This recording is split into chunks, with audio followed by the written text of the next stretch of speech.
Παπαχριστόπουλος Θανάσης, γιατρός επί 37 χρόνια σε δημόσιο νοσοκομείο που δεν είχε ποτέ ιατρείο και βέβαια βουλευτής των Ανεξαρτήτων Ελλήνων στη Β' Περιφέρεια της Αθήνας. Όλοι αγαπάνε τους νοσηλευτές σήμερα για ψηφοθυρικούς λόγους. Εγώ όχι και οι νοσηλευτές το ξέρουν.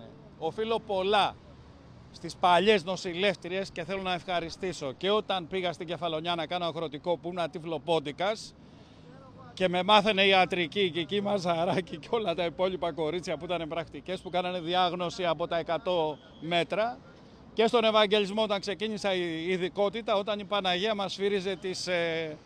Δεν είναι ντροπή να τα λέμε αυτά, παιδιά.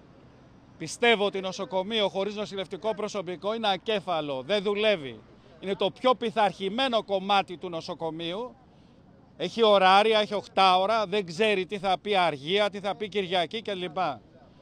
Τα λέω αυτά γιατί τα έχω ζήσει. Ζω στα δημόσια νοσοκομεία 37 χρόνια. Έφυγα πριν 1,5 χρόνο και έγινα βουλευτής.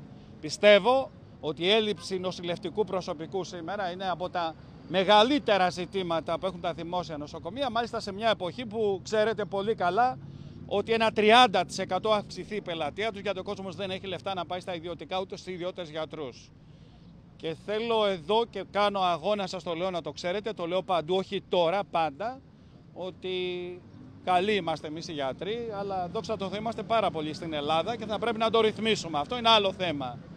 Λείπουν όμως πάρα πολλοί νοσηλευτές από τα δημόσια νοσοκομεία. Πιστεύω ότι σιγά σιγά, ειδικά τώρα μετά από αυτό που έγινε πριν 2 μέρες, θα ανοίξει αυτή η ιστορία και πάρα πολλά ποδιά που έχουν τελειώσει εδώ και χρόνια και χάβουνε μύγες.